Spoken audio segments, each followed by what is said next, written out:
السلام علیکم ورحمۃ اللہ وبرکاتہ۔ الحمد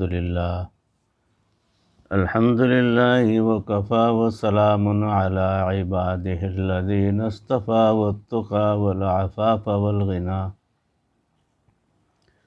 اما بعد فقد قال اللہ تبارک وتعالی فی القرآن المجید والفرقان الحمید۔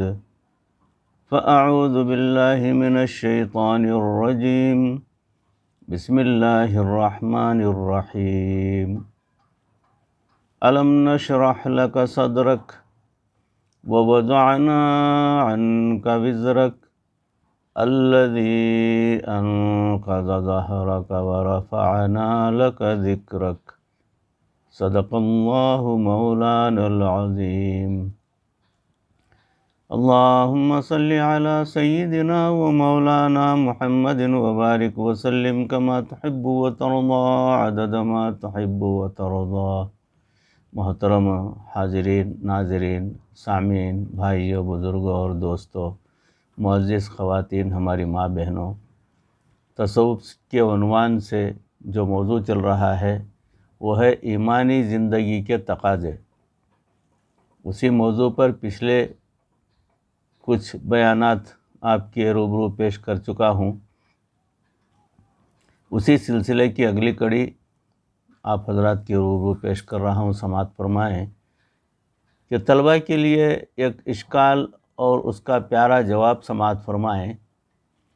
فرعون نے کہا تھا کہ انا ربکم الاعلی اور مردود بنا، اور دوسری طرف منصور حلاج کی زبان سے بھی وہی الفاظ نکل گئے تھے، انا الحق، مگر ہمارے مشائخ فرماتے ہیں کہ وہ بڑے اولیاء میں سے تھے، کیونکہ ان کی زبان سے کسی کیفیت میں یہ الفاظ نکل گئے تھے، مگر تھے اللہ کے مقبول بندے۔ تو یہ کیا وجہ تھی کہ ادھر سے بھی انا کا لفظ نکلا اور ادھر سے بھی انا کا لفظ نکلا، لیکن ایک مردود بنا اور دوسرا مقبول بنا؟ تو فرق کیا ہے؟ سمجھ میں نہیں آتا۔ ہمارے مشائخ نے بات کو کھولا، انہوں نے فرمایا کہ ایک مردود بنا تھا کہ اس نے انا کہا تھا اللہ کو مٹانے کے لیے، اور دوسرا مقبول بنا کہ انہوں نے انا کہا تھا اپنے آپ کو مٹانے کے لیے۔ تو چونکہ اپنے آپ کو مٹانے کے لیے انا کہا تھا، اس لیے اللہ کے ہاں مقبول ہو گئے۔ ایک بات ذرا توجہ سے سماعت فرمائیں کہ ایک ٹرین میں 2-3 دوست بیٹھے تھے، اور سب کی ایسے ہی غافلانہ زندگی تھی، بالکل صاف ستھرے کلین شیو تھے، چہرے پر سنت کا نشان ہی نہیں تھا۔ ان کے پاس ایک مولانا صاحب تشریف لے آئے، چہرے پر سنت ہے اور ان کے ہاتھ میں انگریزی اخبار ہے، اور انہوں نے انگریزی اخبار کو پڑھنا شروع کیا، مگر اس کو الٹا پکڑا ہوا تھا۔ اب جب تینوں نے دیکھا کہ مولانا صاحب انگریزی کا اخبار پڑھنا چاہتے ہیں مگر الٹا پکڑے ہوئے ہیں، تو وہ ہنسنے لگے، قہقہے لگانے لگے۔ تو مولانا تھوڑی دیر تو سنتے رہے، پھر انہوں نے کہا کہ بھائی خیریت تو ہے، آپ لوگ کیوں اتنا ہنس رہے ہیں اور ہنسی اڑا رہے ہیں؟ تو انہوں نے کہا مولانا لگتا ہے کہ آپ کو انگریزی تو آتی نہیں، اور آپ لوگوں کو دکھانے کے لیے انگریزی اخبار لے کر بیٹھ گئے ہیں، اور آپ کو اتنا بھی پتہ نہیں کہ آپ نے اخبار الٹا پکڑا ہوا ہے۔ تو مولانا نے کہا اچھا، میں نے اخبار کو الٹا پکڑا ہوا ہے؟ تو وہ کہنے لگے ہاں، آپ نے تو اخبار الٹا پکڑا ہوا ہے۔ مولانا صاحب نے کہا دیکھو، میں نے آپ لوگوں کو سمجھانے کے لیے ایسا کیا، ویسے میں نے LLB کیا ہوا ہے، اور میں ایک وکیل ہوں، انگلش بولتا ہوں اور انگلش پڑھتا ہوں، مجھے پتہ ہے کہ انگلش کا اخبار کیسے پڑھا جاتا ہے، مگر میں نے آپ لوگوں کی نصیحت کے لیے اخبار الٹا پکڑ لیا۔ مجھے الٹا اخبار پکڑے دیکھ کر آپ لوگ ہنسنے لگے۔ میں نے کیسے اخبار الٹا پکڑا ہوا ہے؟ دیکھیں، میں نے اخبار کا سرا الٹا پکڑا، آپ مجھ پر ہنسنے لگے، جبکہ بھائیو آپ نے زندگی کی ترتیب کا سرا الٹا پکڑا ہوا ہے۔ زندگی کی ترتیب تو یہ ہونی چاہیے کہ انسان کی آخرت بن جائے، اور آپ اسی دنیا میں مرضی پوری کرنے میں لگے ہوئے ہیں، تو آپ نے بھی تو زندگی کی ترتیب کا سرا الٹا پکڑا ہوا ہے۔ تو پھر آپ پر بھی تو ہنسنا چاہیے۔ میں نے تو چھوٹا سا نقصان کیا، اخبار الٹا پکڑا، تم نے پوری زندگی کا الٹا سرا پکڑا ہوا ہے۔ پھر نوجوانوں کو احساس ہوا کہ یہ تو بڑے پڑھے لکھے بندے تھے، انہوں نے ہمیں بات سمجھانے کے لیے ایسا کیا۔ اگر ہم اپنے اوپر غور کریں تو آج ہم نے بھی زندگی کے الٹے سرے کو پکڑا ہوا ہے۔ سیدھا سرا تو یہ کہ اس دنیا میں اللہ کی مرضی والی زندگی گزارنا ہے، اور الٹا سرا یہ ہے کہ ہماری نفس کی خواہشات کو پوری کرنا ہے۔ ہم من مرضی کی زندگی گزار رہے ہیں، لیکن ایسا تو نہیں کہ ہمارا حال بھی ٹرین کے ان 3 مسافروں کی طرح ہو اور ہم نے بھی زندگی کے ترتیب کو الٹا پکڑا ہوا ہو۔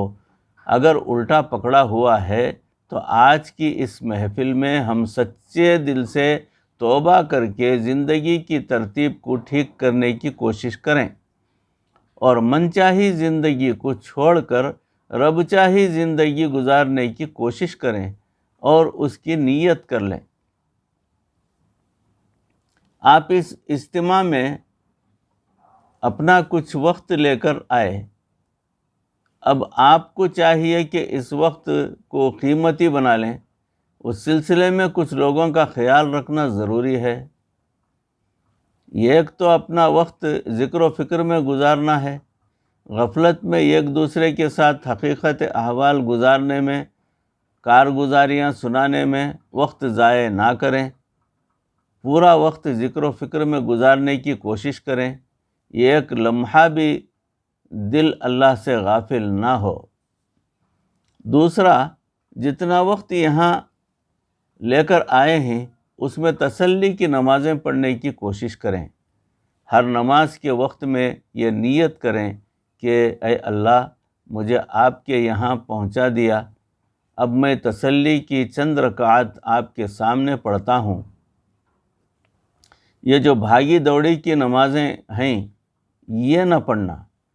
ہر نماز کے وقت سے پہلے وضو کر کے آئیں، نماز کی سنتیں پڑھیں، فرض ادا کریں، اور باقی نوافل وغیرہ پرسکون انداز میں پڑھیں۔ دل میں یہ نیت رکھیں کہ ہم نے یہاں پرسکون نمازیں پڑھنے کی کوشش کرنی ہے۔ اسی طرح عورتیں بھی کوشش کریں۔ گھر میں تو بچوں کے مسئلے ہوتے ہیں، گھر کے مسئلے ہوتے ہیں، تو انسان بھاگ دوڑ کی نماز پڑھتا رہتا ہے۔ یہاں عورتیں بھی پرسکون نمازیں پڑھنے کی کوشش کریں، اور مرد حضرات بھی پرسکون نمازیں پڑھنے کی کوشش کریں۔ وقت کی قید نہیں کہ مجھے 1 منٹ میں 1 رکعت نماز ختم کرنی ہے، یا 2 رکعت نمازیں ختم کرنی ہیں، یا 2 منٹ میں پوری نماز کو ہم ختم کرنا ہے۔ آپ بے شک اپنی نماز میں 15 منٹ لگائیں یا آدھا گھنٹہ لگائیں، بہت اچھا ہوگا، مگر توجہ ضروری ہے۔ دوسرا کام یہ کریں کہ تہجد کی پابندی کرنے کی کوشش کریں۔ اگر گھر میں تہجد کی پابندی نصیب نہیں تو کم از کم جو چند دن یہاں آئے ہیں یہاں تو تہجد کی پابندی کر لیں۔ شیطان یہ کوشش کرے گا کہ آپ عشاء کے بعد دیر تک جاگتے رہیں، اور جب سوئیں گے تو 1 بجے، پھر 3 بجے اٹھ کر تہجد کو کون پڑھے گا الا ماشاء اللہ۔ تو آپ ان دنوں میں یہ پابندی کیجئے، سونے کے وقت میں سو جائیں۔ زیادہ جاگ کر وقت کو ضائع نہ کریں۔ عشاء کے بعد جلدی سو جائیں تو انشاءاللہ تہجد میں اٹھنے کی توفیق نصیب ہو جائے گی۔ اور ایک عمل یہ کریں کہ محفلوں میں جب دعائیں مانگی جائیں گی تو ان میں سچی توبہ کی نیت کر کے دعا مانگا کریں، تاکہ اللہ تعالی ہمارے پچھلے گناہوں کو معاف کر دیں اور آئندہ پرہیزگاری نیکوکاری کی زندگی گزارنے کی توفیق عطا فرما دیں۔ اگر ایک دوسرے سے بات کرنے کو جی چاہے تو حالات کی بات نہ کریں، بلکہ جو بیانات ہوں ان کا ایک دوسرے کے ساتھ مذاکرہ کر لیا کریں کہ بیان میں مجھے یہ بات یوں سمجھ میں آئی اور یہ بات ایسے یاد آئی، یہ مجھے اتنی اچھی لگی، میں نے اس پر عمل کرنا شروع کر دیا ہے۔ تو بیان کے مذاکرے کو اپنی گفتگو بنا لیجئے۔ چند چیزوں سے بچنے کی کوشش کریں۔ کھانے کے وقت میں بدنظمی، ہلڑ بازی ہمیں قطعاً پسند نہیں ہے۔ آپ حضرات اگر یہاں طلب لے کر آئے ہیں، اصلاح کی نیت سے آئے ہیں، تو کھانے کے پیچھے بدنظمی مت پھیلائیے۔ الحمدللہ اتنا کھانا تیار کیا جاتا ہے کہ آپ جتنا چاہیں پیٹ بھر کر کھائیں، کھانے کی کمی نہیں ہے۔ اللہ کے فضل سے اتنا انتظام ہے کہ ہر بندہ جی بھر کے پیٹ بھر کر کھا سکتا ہے۔ ہلڑ بازی کیسی؟ تھوڑے وقت کی بات ہے۔ اگر جگہ کی تنگی کی وجہ سے سب ایک صف میں بیٹھ کر نہیں کھا سکتے تو آپ دوسری نشست میں کھا لیں، تو انتظار کر لیجئے۔ اپنے علاقے کے علماء کو ترجیح دیجئے، اپنے بھائیوں کو ترجیح دیجئے، ان کو اپنے پہلے کھانے کا موقع دے دیجئے اور بدنظمی سے پرہیز کیجئے۔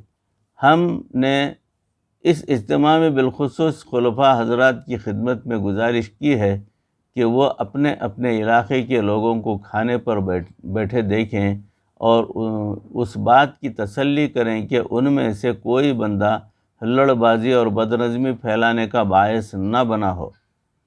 دوسرا، بیان کے وقت سونے سے پرہیز کریں، یعنی بیان کے وقت سونے سے پرہیز کریں، یا بیان کے وقت آپ بازاروں میں دکانوں پر جانے سے پرہیز کریں۔ یہ کام اپنے وقت پر اچھا لگتا ہے۔ مسجد کے اعمال ختم ہو گئے، ریسٹ مل گیا، اس وقت میں آپ سوئیں، یا اس وقت میں آپ بازار میں جائیں، یا اس وقت میں آپ اپنے انفرادی اعمال میں مشغول ہو جائیں، اس کی آپ کو اجازت ہوگی۔ مگر یہ نہیں ہوگا کہ ادھر بیان ہو رہا ہے اور اس وقت آپ بازار کی طرف نکل کھڑے ہو گئے ہیں اور بریانیاں کھا رہے ہیں جا کر، اپنے وقت پر کام کرنے کے بجائے غیر ضروری کاموں کے اندر اپنا وقت ضائع کر رہے ہیں، تو پھر آپ کو یقیناً اس محفل کی نورانیت نصیب نہیں ہوگی۔ اصول و ضوابط کے ساتھ وقت گزاریں گے تو انشاءاللہ خالی نہیں لوٹیں گے۔ آج کی بھی کیفیت نوٹ کر لیجئے، اور جب دعا کے بعد یہاں سے رخصت ہونے لگیں گے تو اس وقت کی کیفیت بھی دیکھ لیجئے۔ آپ کا دل گواہی دے گا کہ گناہوں کا بوجھ یہاں چھوڑ کر نیکیوں کا نور دل میں لے کر یہاں سے واپس ہو رہا ہوں۔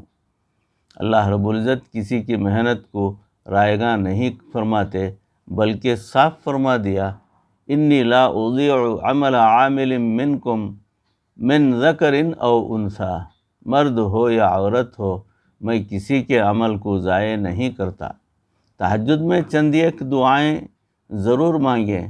ایک دعا تو یہ مانگیں کہ اے اللہ ہمارے اعمال قبول کر لیجئے، ہمارا آنا قبول کر لیجئے۔ یہ قبولیت بڑی نعمت ہے۔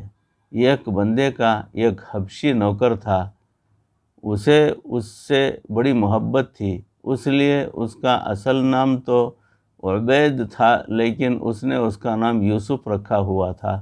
اب بتائیں، محبت ہے غلام حبشی ہے، کالا، اور نام اس نے اس کا رکھا ہوا ہے یوسف، اس پر کسی نے شعر بنا دیا کہ قبولیت اس کو کہتے ہیں اور مقبول ایسے ہوتے ہیں۔ عبید سود کا لقب ہے یوسف ثانی۔ سود کالے کو کہتے ہیں، سود کالے کو کہتے ہیں، انہوں نے عبید سود کو یوسف ثانی بنا دیا۔ جب محبت ہو جائے تو پھر بندہ کالے کو ترجیح دے دے گا۔ کہہ بھی دیتا ہے کہ اللہ رب العزت بھی اگر ہمیں قبول فرما لیں تو ہمارا کالا پن بھی جو ہمارے گناہوں کی وجہ سے ہے پھر انشاءاللہ وہ بھی دھل جائے گا، اور اللہ کی نظر میں ہم بھی یوسف بن سکتے ہیں، ضرور بنیں گے، اگرچہ اپنے عملوں کی وجہ سے تو سود ہیں، اندر بھی سیاہی ہے اور چہروں پر بھی دیکھنے میں اعمال کی سیاہی نظر آتی ہے، لیکن اگر اللہ تعالیٰ قبول کر لیں تو یقیناً یہ سیاہی دھل جائے گی اور اللہ کی نظر میں ہم یوسف بن سکتے ہیں، اور ضرور یوسف بن جائیں گے۔ قبولیت مانگیں، دعا یہ مانگیں کہ اے اللہ ہمیں ایسا بنا دے کہ ہم آپ کو پسند آ جائیں۔ اللہ اکبر! جب تہجد میں یہ دعائیں رو رو کر مانگیں گے تو پھر دیکھیے کہ اللہ رب العزت کی رحمت کیسے ڈھانپے گی۔ کاش کہ ان دنوں میں اللہ سے ایسے دعائیں مانگوں کہ اللہ رب العزت مجھے قبول فرما لیں اور اپنا تعلق نصیب فرما دیں۔ چنانچہ میں یہ نیت کر دل میں یہ نیت کر لیجئے کہ اے اللہ ہم یہاں پر اس لیے حاضر ہوئے ہیں کہ ہم یہ چاہتے ہیں کہ ہماری اصلاح ہو جائے، ہم نیک نہ بن سکے، اللہ تیرے نیک بندوں کی مجلس میں آئے ہیں تاکہ تو ہمیں بھی نیکوں میں شامل فرما دے۔ قرآن مجید کی آیت ہماری اس نیت کو یوں بیان کرتی ہے۔ صحابہ کرام کے بارے میں فرمایا کہ وہ دعائیں کرتے تھے، وَنَطْمَعُ أَن يُدْخِلَنَا رَبَّنَا مَعَ الْقَوْمِ الصَّالِحِينَ، ہم بھی دلوں میں یہ نیت کر لیں اور پروردگار عالم ہم حاضر تو یہاں چل کر ہو گئے، مگر دل کی تمنا یہ ہے کہ ہم تیری بارگاہ میں مقبول ہو جائیں۔ وَنَطْمَعُ أَن يُدْخِلَنَا رَبَّنَا مَعَ الْقَوْمِ الصَّالِحِينَ، اللہ نیک بن تو نہیں سکے مگر تیرے نیک بندوں کے مجمع میں آ کر بیٹھ گئے ہیں، دل میں یہ تمنا رکھتے ہوئے کہ اللہ ہمیں بھی آپ نیکوں میں شامل فرما لیجئے۔ ہم جینا بھی انہی میں چاہتے ہیں، مرنا بھی انہی میں چاہتے ہیں، اور قیامت کے دن کھڑا ہونا بھی انہی میں چاہتے ہیں۔ پروردگار ہماری اس دعا کو قبول فرما لیجئے اور نیکوں میں ہمارا شمار فرما لیجئے۔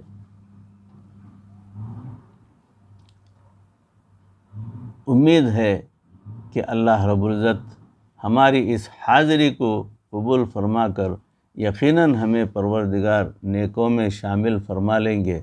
اے اللہ ہماری اصلاح فرما، اے اللہ ہمارے دلوں کے کالے پن کو نکال دے اور ہمارے دلوں میں اپنا نور بسا دے، اور پروردگار ہماری اصلاح فرما اور ہمیں دین پر چلنا آسان فرما، تیرے مقرب بندوں میں ہمارا شمار فرما، مرتے دم تک پروردگار کسی کا محتاج نہ بنا، ایمان پر ہمارا خاتمہ فرما۔